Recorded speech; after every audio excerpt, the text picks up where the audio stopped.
today, we are still trying to iron out what are these conditions that people experience. What are these psychiatric conditions that we call depression, that we call anxiety? And Yeah. and we have a serious problem with the inaccuracy of all of our systems to try to accurately label what is this human being experiencing when they come in. Totally. Yeah. Right? So I know you've been a clinician for a long time, so you too have seen just the wild variance of what is described as, doctor, I'm depressed, or doctor, this person, I was diagnosed with PTSD or ADHD, right? Yeah.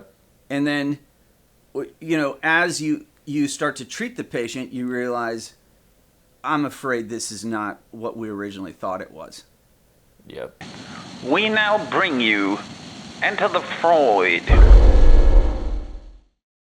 This is for entertainment purposes only. It is no way medical advice.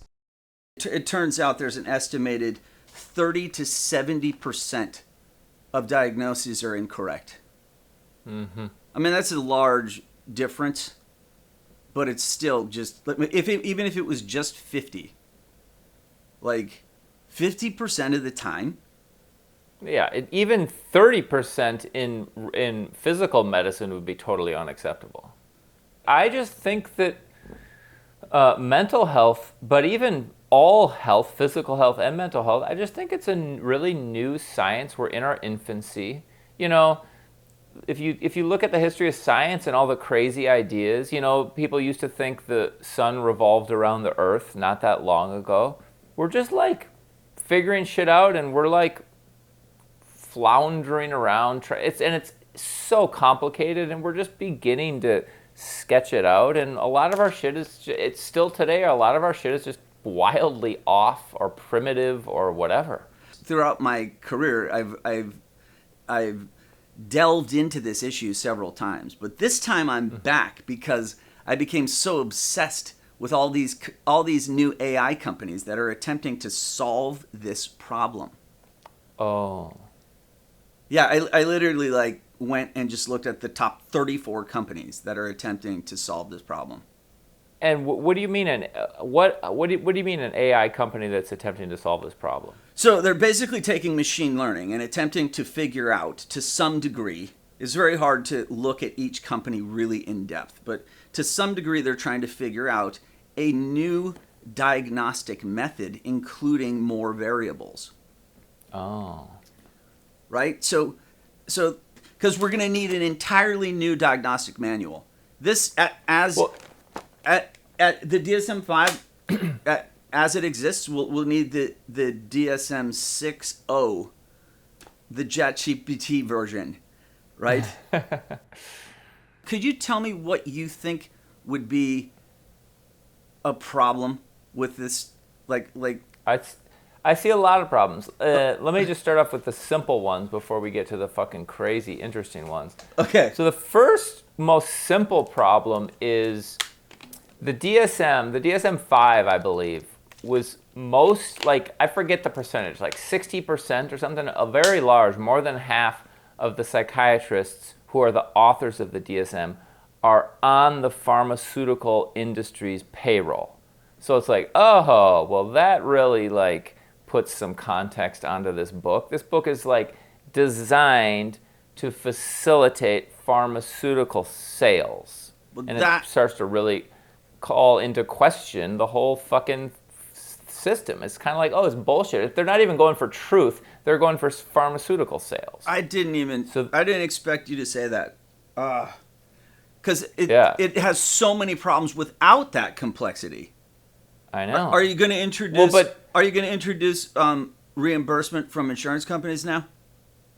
Well, no, but so that would be another thing. But let's not go there. So, okay. Step one is, if we're thinking about AI's ability to map out mental health or psychopathology or whatever it is. Exactly. You have to take into account who's funding the AI and what's their agenda, And so it's just the problem that everything lives in today is big money has to pay for all of these ventures, these huge research or healthcare or AI ventures, and then that money has an agenda, and the outcome is going to be really influenced by the financial agenda of whatever it is. Okay. So it's almost like it's hard to take any of it fucking too seriously.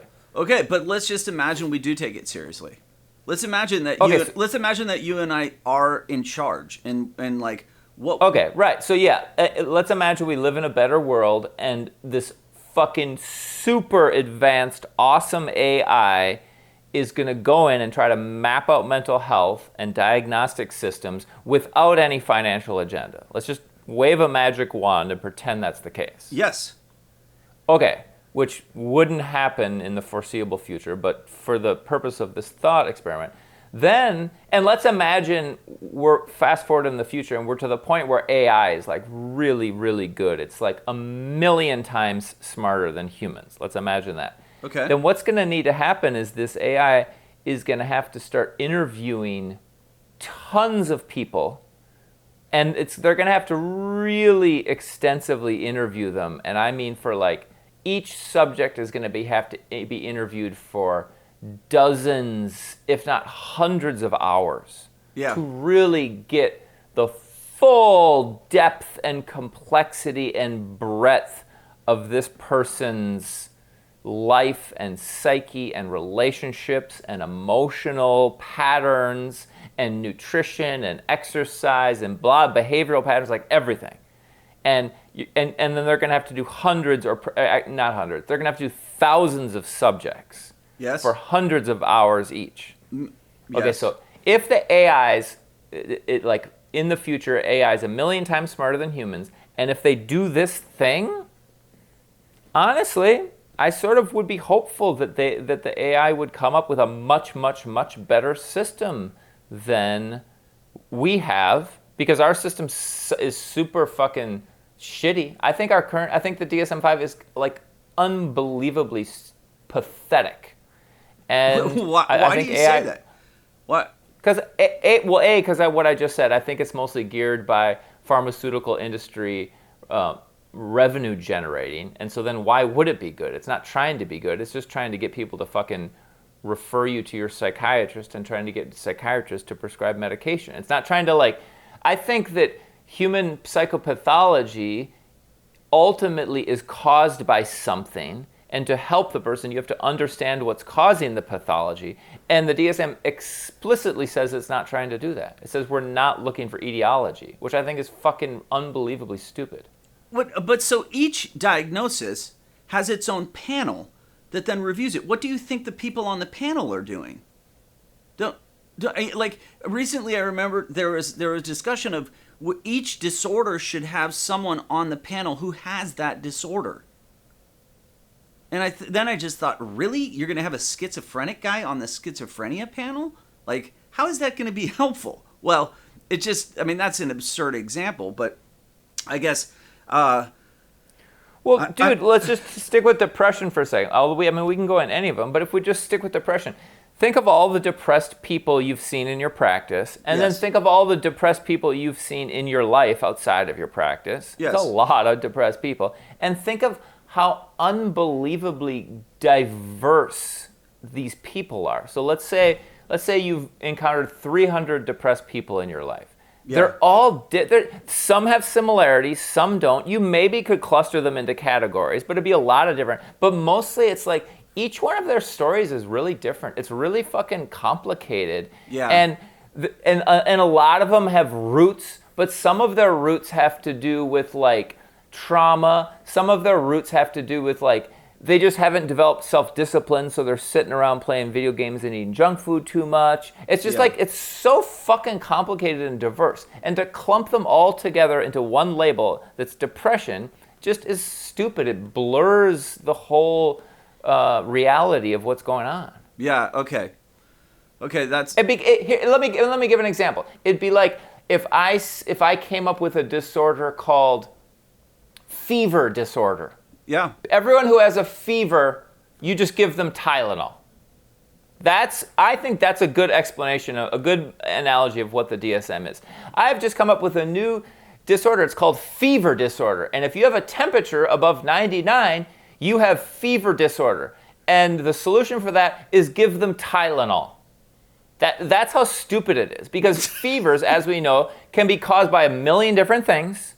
And all Tylenol does is suppress the symptom. It doesn't at all address the root cause. And we're just lumping everyone who has a fever into one category and give them Tylenol to suppress the symptom.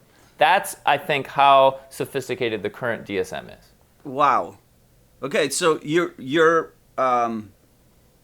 that was a great example, and I don't want to elaborate too much on it because I don't want to just rip on our field to the point that it looks like we're about to, because I still want to focus on just the I literally, because it is somewhat demoralizing to go down that path instead of I love this idea of figuring out, all right, like in the future, if we do this true reanalysis of what is the human condition in the way that it manifests health and then psychic distress, none of these terms will be relevant very, very soon. We won't be using terms and back to the AI thing, and if we could get this awesome AI, it would show this truth.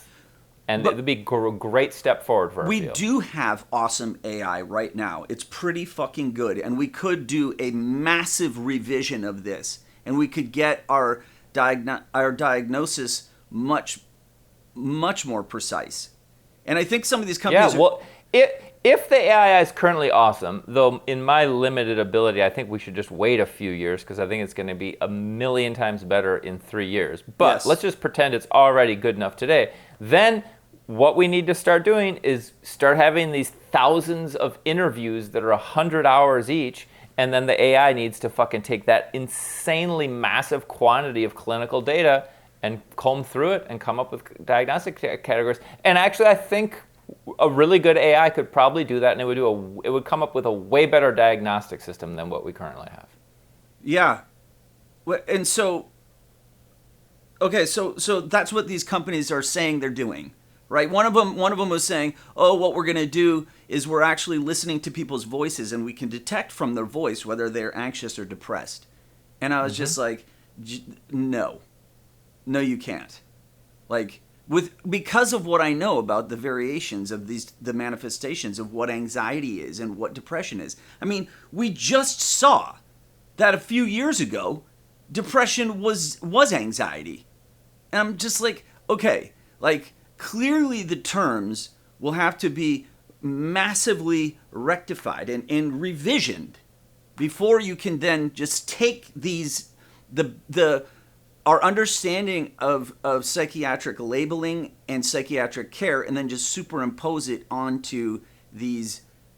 I think that is the grand conclusion that I've stumbled upon very early in our discussion is we need a totally different system, which totally, I guess, I completely agree. Right, it would have to. It could be like Wilbur, where it still contains this in its history because that's all relevant because all of our knowledge is relevant. But then our next iteration would expand and almost consume that information into absolutely right something else. Just like Aristotle's vision of the laws of science largely was totally off, but he had a few kind of good little insights in there that have persisted, but mostly he was just totally off.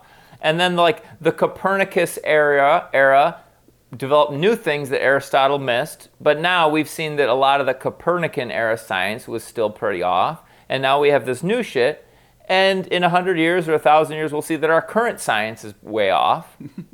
And mental health, I think we're in the Aristotle era of mental health. We're just like mostly way off. Dude, that shit is that like I don't know why that was funny, and I don't know like as clinicians, what are we doing? Like I still come to work confident, you know? Like I'm coming to work and I am. I'm working with somebody who has a phobia.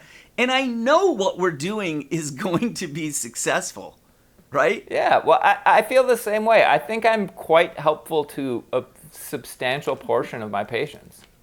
How can that be based on what we're like? What is that? What are we doing? I mean, what? I guess I somehow I do actually want to examine that, but because my brain instantly tried to gravitate towards something larger that was going to derail us, which means like it means internally I'm having resistance to like why do we still come to work and still confidently meet with patients and Well, because you and me have firsthand experience that we are helpful to some degree to some of our patients. And we have a lot of that firsthand experience. So that's why we're confident. I think the reason that we are helpful, and sometimes we're I think I'm extremely helpful to a small percentage of my patients. I'm pretty helpful to a significant percentage. And I'm not that helpful to a significant percentage. And I don't know if I'm counter helpful to anyone. Maybe on rare occasion there's some people that I am reverse helpful to, but that's a super small percentage. What? So because of that firsthand experience, I'm confident that I'm either going to be very helpful, pretty helpful, or and that's pretty good, I think. yeah, But it's not, my helpfulness is totally not because of the stupid fucking DSM system. It's almost like what we should be doing for mental health. Yeah, get a group of guys together and just go out running in the night chasing something. We ran into one guy hit a deer. A deer jumped out and he ran right into this deer. Physically. And his body hit a deer's body? Yeah, and he was way in front and we me and the marathon guy are pacing and he decides to run off and we just hear, "Oh my God." And he ran into a deer? Yeah, and we yell out to him "Yo, what's happening?" Because it's dark, you can't see more than a certain amount in front of you, and he's just like, "Oh my God, a fucking deer!" And we started asking, "Did it kick you? What did it?" Right. You would expect if you get physical contact with a deer, it's gonna buck and kick like a motherfucker. Yeah. And he did some kind of he's a super basketballer and he did a Kyrie Irving roll off of it instinctively. Like it was a defender he rolled off. Yeah, dude. He rolled off and took a jump shot. Yeah,